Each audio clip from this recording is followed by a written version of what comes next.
Graça e paz, amados irmãos, amada igreja. Glórias ao Padre, ao Filho e ao Espírito Santo de Deus. Amém? Deus é fiel em todas as suas promessas. Peço que a amada igreja abra sua Bíblia. Abram suas Bíblias no Evangelho de João,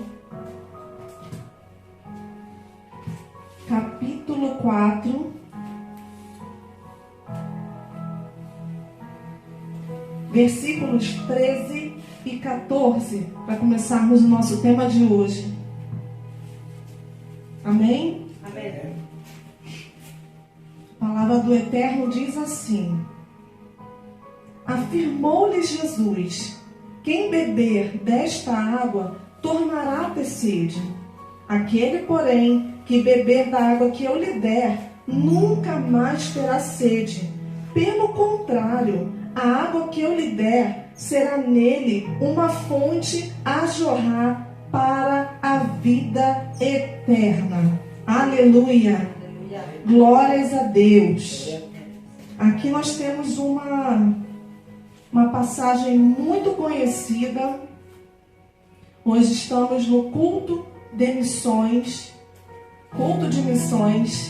aqui diretamente de São Lourenço, Paraguai, e trago uma mensagem poderosa, uma mensagem muito impactante e revolucionária para a sua época. Sabemos que a palavra de Deus é eterna, sabemos que a palavra de Deus é atemporal. Ela não envelhece, ela não tem prazo de validade, mas ela é eterna. Amém.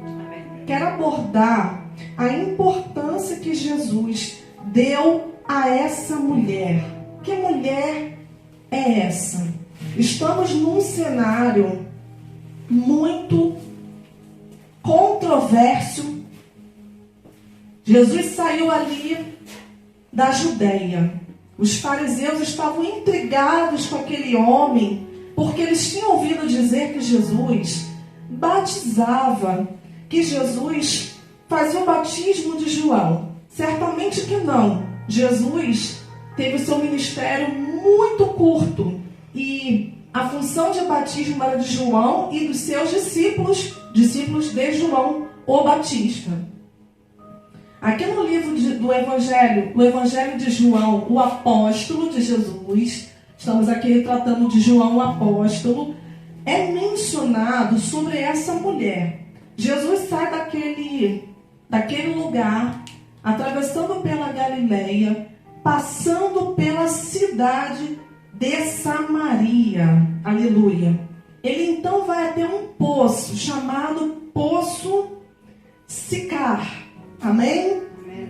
Glórias a Deus.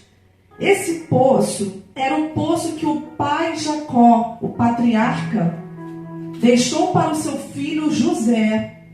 Aleluia. Aonde os samaritanos tiravam água desse poço, porque também tinham honra, davam honra aos patriarcas. E conheciam então a história de Jacó, todos conhecem essa história.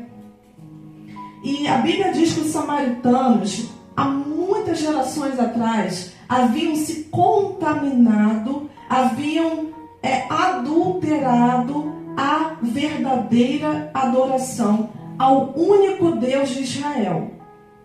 Amém. A Bíblia diz que por este fato, os judeus não se relacionavam mais com os samaritanos de uma forma amistável, de uma forma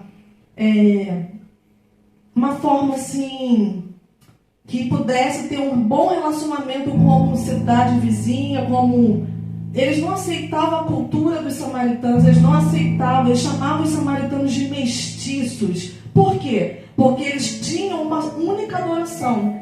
Porém, um dos descendentes de Jacó havia se contaminado, casado com estrangeiros, com gentios, e os samaritanos começaram a cultuar outros deuses. Então os judeus que tinham ali seus dogmas, seus rituais e um único Deus, estavam com essa inimizade conflituosa, com esses conflitos de cultura, conflito contra os descendentes dos samaritanos. Jesus é judeu.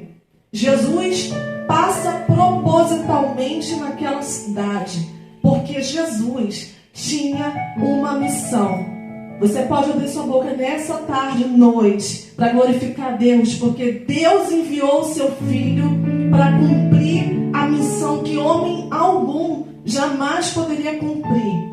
Criatura alguma, criada, nem animal, nem pessoa que já existiu ou poderá vir a existir, ou criatura alguma, nem anjos, potestades, principados, nem dominadores, nem ser humano algum poderia cumprir o papel do Filho de Deus. Aleluia. Porque eu citei animal? Porque o animal era a representação do cordeiro que seria imaculado. Então, antigamente o sacrifício era feito por um animal escolhido, um animal saudável, o melhor para ser sacrificado. Ali então fazia a expiação do pecado pelo derramamento de sangue. Mas Jesus está nesse cenário como cordeiro, e ele se revela a essa mulher. Vamos adentrar a história dessa mulher. Essa mulher, ela está na sua rotina, ela está fazendo o seu trabalho, talvez diário, semanal, eu não posso afirmar. Porém, aquela mulher está num cenário totalmente desfavorável. Por quê? Ela não é uma mulher casada. Ela não é uma mulher donzela. Ela não é uma mulher de família. Ela não é uma mulher que tem honra na sociedade da sua época. Ao contrário, o cenário ao qual essa mulher vai buscar água no poço de Jacó é por volta do meio-dia. Um horário atípico para as mulheres idôneas da sua época, para as mulheres casadas, mães, filhas de famílias renomadas, ou porque tinham a sua conduta e a sua moral aceitável para a época. Essa mulher vai ser revelada. Ela vai ser revelada pelo próprio Jesus. Mas antes de chegar nessa parte, eu quero que vocês reflitam comigo algo muito interessante. Jesus se apresenta a ela aos poucos. Jesus então ele começa o seu trabalho evangelístico. O que é o evangelismo? O evangelismo, ele tem por uma das suas características, anunciar boas novas. Vamos acompanhar comigo no texto. Amém. A partir do versículo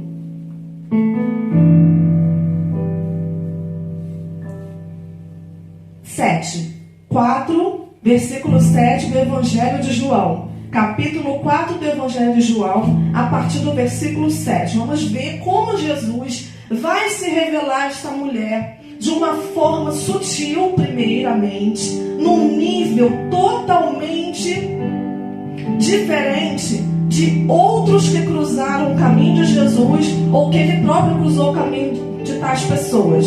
Jesus vê a mulher samaritana, tira a água e diz a ela, versículo 7, dá-me de beber.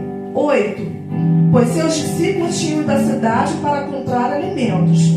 Então lhe disse a mulher samaritana, como sendo tu judeu, pede de beber a mim, que sou mulher samaritana? Porque os judeus não se davam com os samaritanos. Replicou-lhe Jesus, se conheceras o dom de Deus e quem é o que te pede, dá-lhe de beber, tu lhe pedirias e ele te daria água viva. Aleluia! Respondeu-lhe ela, Senhor, tu não tens como tirar a água e o poço é fundo. Onde, pois, tens a água viva? A mulher não sabia que Jesus era o Cristo Messias. Então ela quer explicar para Jesus a forma como tinha de tirar a água. A água que essa mulher tanto saciava, tanto almejava, era uma água que matava a sede momentaneamente. a sede física. Aleluia! Porém, ela vai explicar para Jesus: você não tem nem com o que tirar, o poço não é raso não. Olha, judeu, o poço é fundo. Mas Jesus tremendamente vai se revelando a ela. E no 12, e ela vai explicar: porventura tu maior que Jacó, o nosso pai, que nos deu o poço, do qual ele mesmo bebeu, e bem assim seus filhos e seu gado? Afirmou-lhe Jesus: quem beber dessa água tornará a ter sede. Aquele, porém, que beber da água que eu lhe der, nunca mais terá sede. Pelo contrário, a água que eu lhe der será nele uma fonte a jorrar para a vida eterna. Glórias a Deus. Jesus então revela a intenção daquele pedido inicial que ele fez à mulher. Gente, pessoas de Deus, povo eleito, ele era conhecido também como Rabi, que quer dizer mestre. Um mestre da lei, um doutor da lei, um maestro, não falava com pessoas inferiores, vamos dizer assim, povão, pessoas públicas, pessoas que estavam na rua. Muito menos um homem falaria a uma mulher que não fosse a sua esposa, que não fosse a sua filha, num cenário como aquele. Em plena luz do dia, ao meio-dia, uma mulher que estava tirando água do poço, certamente era uma mulher marginalizada, desprezada. E aquele homem vai e tem um diálogo com ela, porque ele tem um propósito, uma missão. Aleluia. Então essa mulher fica assim, estarrecida, atônita, perplexa com a autoridade que aquele homem se revela a ela inicialmente. Ele diz para essa mulher: se tu soubesses, mulher, quem é que te pede água? Você não está diante de um rabi, mulher. Você não está diante de um simples judeu. Você não está diante. Você está diante da própria fonte de água viva. Aleluia. A própria fonte. Você está preocupada com a profundidade desse poço. Como que eu farei para pegar essa água? Mas a água que eu lhe der vai jorrar no teu interior como fonte de água viva que não vai cessar jamais. Essa é a água da vida, que é Jesus. É uma água que sacia a nossa alma, porque a nossa alma tem sede de Deus. A nossa alma, ela anseia pela corrente de água viva. Assim como a corça, assim como o cervo, assim como o animal que está sedento, cansado, querendo mergulhar e saciar sua sede, assim somos nós quando estamos ou já fomos longe da presença de Deus. E essa mulher tinha uma sede. Essa mulher tinha uma sede insaciável. Olha como o cenário e o diálogo vai se revelando de Jesus com essa mulher. Vamos então mais adiante. 15. Disse a mulher: Senhor, dá-me dessa água para que eu não tenha mais sede, nem precise vir aqui buscá-la.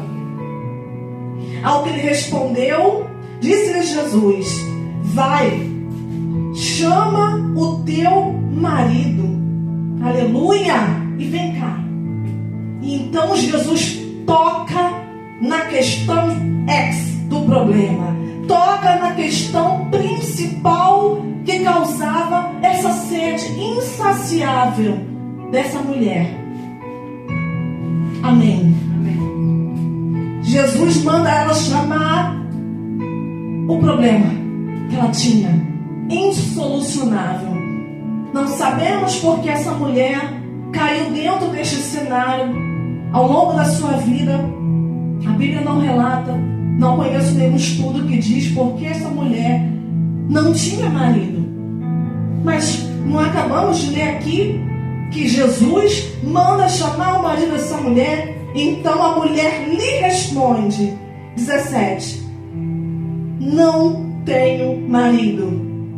Replicou-lhe Jesus: bem disseste, não tenho marido. Porque 5 maridos tiveste, mulher, e esse agora que tu tens também não é o seu marido.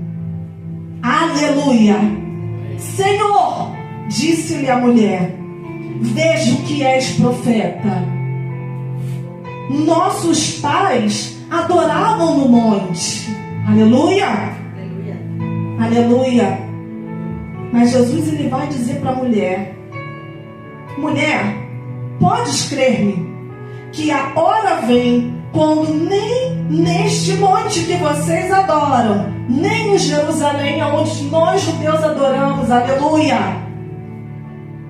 Sabe por quê? Não se deve adorar de uma maneira que você desconhece. Porque a Bíblia fala que todo aquele que se aproxima de Deus precisa se aproximar dele por fé. Mas não é uma fé que o mundo prega, não é uma fé positiva, de uma palavra mencionada, proferida, de uma forma como você fosse o seu próprio Deus. E eu declaro, eu faço, eu realizo, eu mentalizo. Não é dessa maneira que você vai se aproximar de Deus. A forma de você se aproximar de Deus é através do Filho. Mas como você vai chegar ao Pai se você não tem e não conhece e não crê no Filho de Deus? Então Jesus está explicando a ela que a hora vem, é agora. Não é amanhã. Esquece o que foi ontem, mulher. Vocês adoram o que esperam. Porque aquela mulher e muitos samaritanos aguardavam a promessa do Messias. Mas Jesus então está diante dela não como profeta, igreja, não como rabi, mas como o caminho, que é o único, a verdade e a vida, pelo qual sem ele ninguém chegará a Deus. Aleluia. Espera, mulher. Não é mais para você adorar dessa maneira.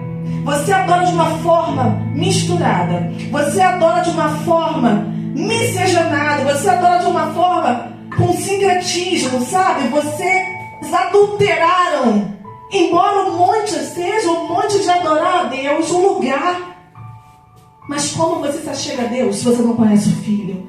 Aleluia. Então Jesus vai desenrolando esse diálogo e vai desmitificando, tirando a venda dos olhos daquela mulher, quebrando fortalezas na mente daquela mulher, quebrando, tirando sofismas daquela mulher, entrando ou adentrando na cultura daquela mulher, mudando costumes daquela mulher. Amém? E ele vai dizer assim: vocês samaritanos, vocês adoram o que não conhecem. Nós adoramos o que conhecemos, porque a salvação vem dos judeus. E eu quero falar sobre isso nessa noite, praticamente noite. A salvação vem dos judeus. A salvação veio dos judeus. Aprove a Deus Pai enviar Jesus como judeu, por um plano, pela sua própria palavra. A Bíblia diz que ele honra e é fiel à palavra que ele mesmo profere. Deus cumpre a sua palavra. E lá foi determinado ou pré-determinado, antes da fundação do mundo, que Jesus, quando viesse como Messias, seria judeu. A Bíblia diz que ele vai declarar para essa mulher: para de adorar as suas imagens, para de adorar os seus deuses, para de adorar, porque Deus não divide a glória dele com ninguém. Você não pode adorar Deus no monte, aleluia. Hoje, talvez no sábado, porque eles tinham ainda uma cultura parecida com a dos judeus, e no domingo, ou na segunda, ou na terça, está acendendo velas e incenso para deuses estranhos. Assim é Jesus. Jesus, ele é amor. Mas Jesus, ele não compactua com a minha prática pecaminosa, com o meu costume ou a minha cultura que agridem a santidade de Deus. A Bíblia diz que Jesus vai dar ali a essa mulher uma dica infalível de como ela tinha que fazer a verdadeira adoração. Amém. Amém. E ele vai dizer que a hora é chegada, aonde os verdadeiros adoradores adorarão ao Pai em espírito consciente. Aleluia. E em verdade. Que verdade é essa? Pela palavra. Porque você não pode adorar o que você não conhece. Eu sou, ele vai dizer, o caminho. Eu sou a verdade. Aleluia. Então você vai me conhecer de forma consciente. Você vai prestar um culto racional. Você vai também adorar em verdade. Porque você não vai estar no engano, mulher. Você não vai estar adorando vários deuses. E talvez o Deus de Israel. Não, você vai estar adorando ao Deus Pai, ao Deus Filho e ao Deus Espírito Santo, que é a verdade. Aleluia. Então ele vai dizer que Deus é Espírito. E importa que os seus adoradores o adorem em espírito e em verdade. E a mulher vai responder: eu sei, respondeu a mulher, que há de vir o Messias chamado Cristo. Quando ele vier, nos anunciará todas as coisas. Disse-lhe Jesus: eu o sou, o que falo contigo até aqui. Gente, então Jesus chega ao nível mais profundo daquele diálogo. Eu sou aquele que você espera. Eu sou o Messias prometido. Eu sou o caminho para a verdadeira adoração. Eu sou a verdade. Ele quis dizer: saia do engano, saia da cultura, saia do costume. Amém? Porque aquela mulher adorava por costume, adorava por cultura, adorava porque os pais dela haviam ensinado ela a adorar e a esperar o Messias dos judeus, mas ela estava adorando de uma forma completamente equivocada. Adorando ao Deus de Israel, esperando o Messias prometido, porém, talvez durante a semana, ela acendia incensos para deuses pagãos, para aqueles que tinham olhos, mas não viam. Tinha talvez ouvidos naquela imagem esculpida por mãos de homem, mas não podiam ouvir. Talvez tinha mãos esculpidas por mãos humanas, mas não podia tocar, não podia sarar, não podia salvar. Aleluia. Mas o Deus que nós servimos e adoramos é um Deus que é vivo, é Espírito. E importa que os seus adoradores o adorem em espírito e em verdade. Aleluia.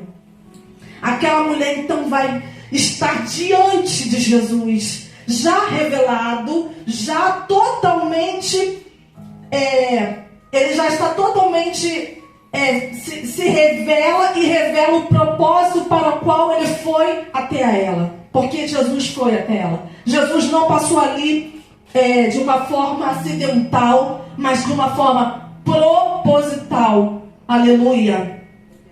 Então Jesus vai se revelar a ela. E a Bíblia relata claramente. Amém? Amém. Ele vai dizer assim.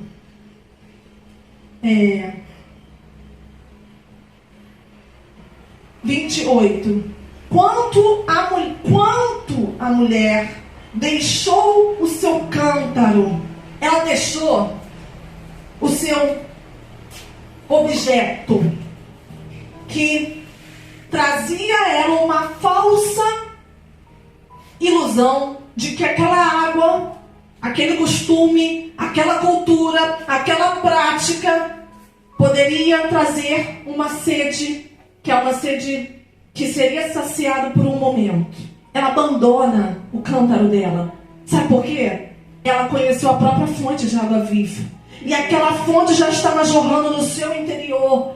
A Bíblia diz que imediatamente ela abandona o cântaro para para ir até a sua cidade, o seu povo, a sua família, e no meio dos seus vizinhos ela fala: aleluia, vinde comigo e vede um homem que me disse tudo quanto tenho feito. Será este porventura o Cristo? Eu quero pontuar esse contexto. A Bíblia diz que ela relata para os da sua cidade algo interessante e muito controverso nos dias de hoje. Eu estou falando que essa mulher teve um encontro, melhor, que Jesus teve um encontro com uma mulher imoral, adúltera, pecadora, desprezível. Uma mulher que eu acredito, porque mulher é mulher desde a antiguidade, que quando as outras mulheres idôneas, casadas, recatadas, donzelas, viam essa mulher, corriam dela, falavam mal dela, porque é uma mulher que oferecia risco. É uma mulher que quando passava na vizinhança, as mulheres talvez puxassem os seus maridos, porque é uma mulher que era uma ladra de maridos. Era uma mulher que tinha outros maridos. Teve 5 e nenhum era dela. E o que ela estava também não era dela. Mas ela chega para o povo e fala para esse povo: vinde comigo, que eu conheci um homem que me disse tudo quanto eu tinha feito. E hoje nós temos visto o oposto.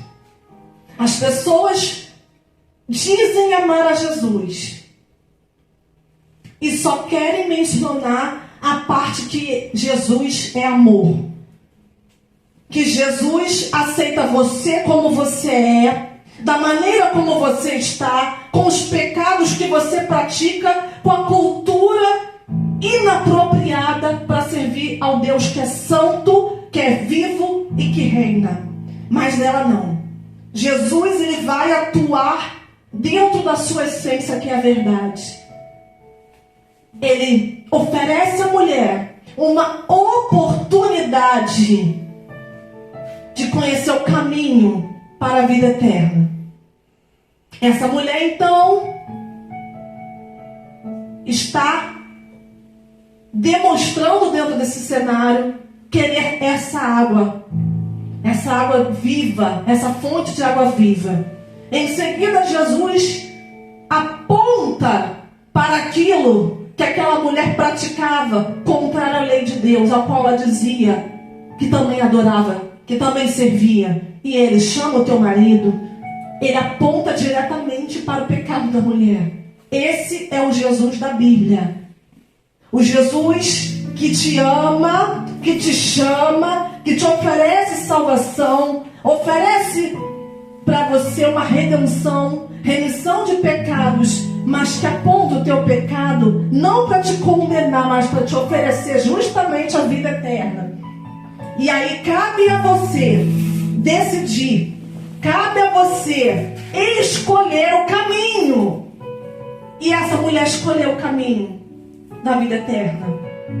Ela não chama aquelas pessoas para dizer: olha, Jesus me ofereceu carro, Jesus me ofereceu dinheiro, Jesus me ofereceu beleza, Jesus me ofereceu uma fonte de juventude que eu vou beber e vou ficar mais bonita. Não, ele me ofereceu o caminho para a vida eterna.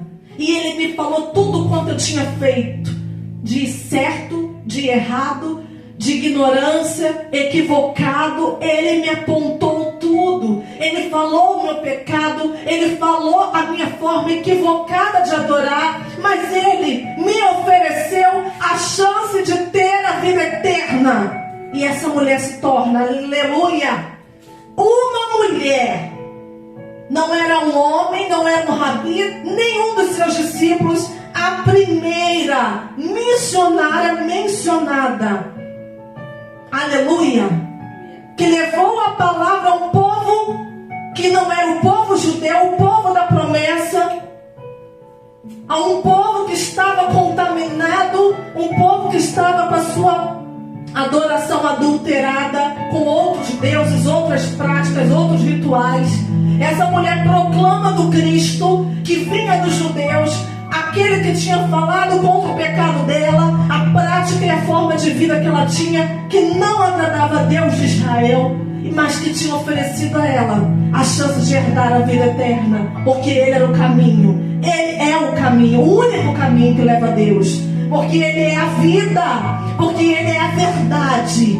E nesta noite eu quero deixar essa mensagem ao teu coração, que você possa se levantar contra todo o dogma, todo o costume, toda a cultura, toda a palavra lançada contra a tua vida, que você não tem mais jeito, que você não é mulher, talvez, principalmente para as mulheres. Deus inclui pessoas dentro da sua grande comissão. Ele chama homens, Ele chama mulheres, Ele chama jovens, Ele chama anciãos, Ele chama crianças.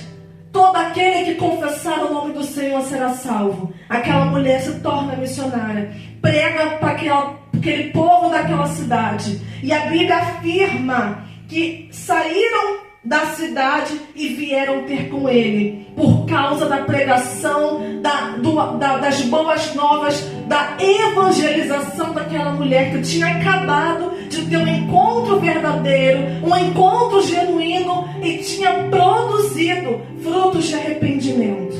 Que nós possamos, igreja, produzir frutos de arrependimento, não frutos de mentira, não frutos de falsidade, não frutos de omissão, não frutos que nos levam a fazer uma adoração como essa mulher contaminada, adulterada, mas que nós possamos ter a humildade de chegar diante do trono de Deus, como diz lá em Hebreus, com ousadia, diante daquele que pode salvar, diante daquele que pode perdoar, diante daquele que tem nos oferecido a chance da vida eterna, através do seu único Filho, único mediador entre Deus e o homem, através da fonte de águas vivas, Jesus Cristo. Ele te ama, Ele nos ama, e Ele nos espera que todos os dias da nossa vida nós venhamos guardar no nosso coração essa promessa, que venha jorrar do nosso interior nesta noite e todos os dias enquanto estivermos nesta terra.